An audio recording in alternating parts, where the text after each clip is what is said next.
technology in this bit at all, so hopefully nothing's going to go wrong. I've got a bookshop in my garden. Those of you who've been there will know there's 60,000 books in my garden. Somehow this seems to have happened to me, I don't know quite how. I'm actually not a bookseller at all. I'm a librarian on maternity leave. I left my job in 1984 when, according to Richard, I thought I was going back, but something seems to have happened. I read everything that comes out for children every year, and I did think I would try and break the record of talking about as many books that teachers need to know about as possible in what will be probably about 6 minutes. So I've ducked the camel probably halfway through, but some of them you really want to look at later, so I'll leave them on this table. Over break you can have a look at them and just admire how wonderful books are still, and how important they are in schools and in the curriculum. I have great difficulty in choosing books for children because I have to read everything, and I want to make sure that books are right for children. And when Kesgrave produces that Nuddy Ned, which is a little flat book about a little boy who takes his trousers off, you can see there's often some difficulties. And this is where it starts to speed up. If you're an early years teacher, you need to know about Taka Taka Skunk, which is a brilliant book, very rhythmic and wonderful for teaching music. PSHE, Read Scaredy Squirrel, it is wonderful, and even though it's a very bizarre looking book, it reads aloud perfectly. If you want to frighten your year through children, Shh by Sally Brindley is a brilliant read aloud story based on the Jack and the Beanstalk story. Wordless picture books, aren't they fantastic? Jeannie Baker's Window is familiar to many of you, but you may not know David Wiesner's Flotsam, which is a tour de force and really brilliant to use for children. Of course, Quentin Blake is familiar to everybody, Clown is terrific. And Where the Forest Meets the Sea, Jeannie Baker has a few words along with the pictures, but a great ecology story that you need to know about. As far as getting children to think and feel about other people, you must look at The Island. It is a brilliant book for Key Stage 2 classrooms to talk about how you should tolerate other people's differences and so forth. If you do the Second World War, you need to know about Little Ships, which is a fantastic book illustrated by Michael Foreman. And of course, for the Holocaust, Rose Blanche, Ian McEwan's brilliant book, illustrated by Roberta Innocenti. Fantastic stuff. If you are interested in teaching geography for picture books, Meerkat Mail, apart from that, Meerkats are brilliant. The story is wonderful too. And Colin Thompson's How to Live Forever, about eternal life for Key Stage 2 children. Lots to talk about, and lots to think about in there. If you want to explore children's emotions, Michael Rosen's sad book, you know he lost his son to meningitis. This book is wonderful for creative writing, for making children think about people's feelings. And Sean Tan, anything by Sean Tan is fabulous.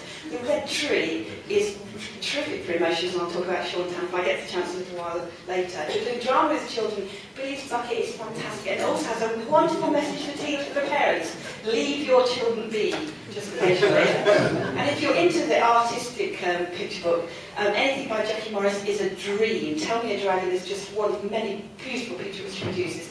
I have to mention the children's laureate, Anthony Brown. Anything by him is always got a little edge to it and brilliant to use in the classroom. And if you want to talk about prediction, how children predict what's likely to happen in the story, if I had longer, I'd read you the story aloud. It is wonderful. Read it from cover to cover, you will laugh and cry. Tadpole's Promise by Tony Ross.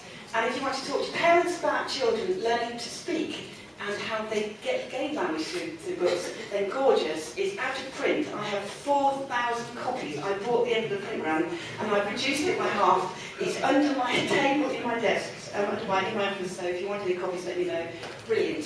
Her other books are average, but that one's brilliant. The Mysteries of Harris Burdock for creative writing. If you haven't seen this, it's absolutely extraordinary. We get it from Marilyn, it's not available in this country. I'm not even halfway through. If you want to teach your children to be evil and speak awful language, William B's Whatever is probably representative of some of the children in your class. The Huge Bag of Warriors is great for PSHE by Virginia Ironside. Once Upon an Ordinary School Day is for drama, and it is truly remarkable. And if you're doing RE, then of course you need to know about The Fire Children, which is a superb book by Eric Madden. Philosophy, again, I think Sarah Stanley's going to talk about philosophy later. The King of Quizzical Island by Gordon Snell is superb. And of course, you must read The Two Frogs by Chris Wormel. Anything by Chris Wormel is wonderful. The Saddest King is another one. If you've got your children speaking and talking to each other, YouTube is a wonderful resource for that, so you can have lots of discussions about that. I did mention the wonderful Sean Tan. If you've not seen this book, it is one of the best children's books that's ever come out ever. There's not a word in it, and you need to know all about it. And of course, our brilliant children's laureate, poet laureate, Caroline Duffy, has produced some beautiful picture books. Look at the Princess Blankets before you go home, it's fabulous. If you're teaching geography, you need to know If the World Were a Village. It's terrific, brilliant, amazing. And of course, if you're doing history and Second World War, Archie's War is an absolute tour de force. Terrific stuff. How am I doing? Keep going. As far as poetry is concerned, Anne Farmer, who is Children's Laureate, produced a brilliant set of poetry books. Shame to miss 1, 2 and 3. Great for juniors and right through to the senior school, superb stuff. You will know the Charles Keeping illustrated versions of Beowulf and the Highwayman. If you haven't seen these illustrations, they are to die for. They are beautiful. The best poetry book for children, my favourite Jackie Morris illustrated classic poems, is just wonderful. You'll want one to own, never mind in the classroom. And if you want to talk to children about children and adult people's rights, We Are All Born Free is a must-have in the classroom. And if you want to deal with death with children, look at this kind of thing. It's magical. It's called Water Bugs and Dragonflies. It's about dealing with death with children from all ages, and you need to know about it in the classroom. And of course, you already know about Badger's Party Gifts, which is mainly about granddads, but you know, it's Water Bugs is much more useful. If you're a training teacher, you need to read this book. It's about being a teacher and why you are a teacher. And if you haven't read it, read it from cover to cover, and you'll understand why you're going into this ridiculous profession, which will make you on your knees in 5 years. And if you want to know how to communicate with children, this old but very good book, How to Talk So Kids Will Listen and Listening So Kids Will Talk, is superb and well worth reading. I'll mention 2 books written by local brilliant Norfolk teachers. Patrice Baldwin's brilliant drama books, have a look at them if you don't know them already, with drama in mind, and the amazing Sarah Stanley, who's in this room, Philosophy for Children, But Why, which she'll talk about that later. And I didn't know she was going to be here today, so it really wasn't like that. Secret Friends, a brilliant book about bullying, great for Year 6 assemblies. It's very simple, doesn't take much to read. But if you've got a child with dyslexia in Year 6, you need to know and find how to write really badly, because it puts a child with dyslexia in the centre stage. If you want just brilliant books for children to read as alternatives to chapter books, Heather Dyer's Fishing River 11 is wonderful. And if you want literacy resources, stories that have gone lost and got out of print, but you still need to know about them. Nikki Gamble's brilliant story shop that's packed full of really good things to use in the classroom. How many minutes?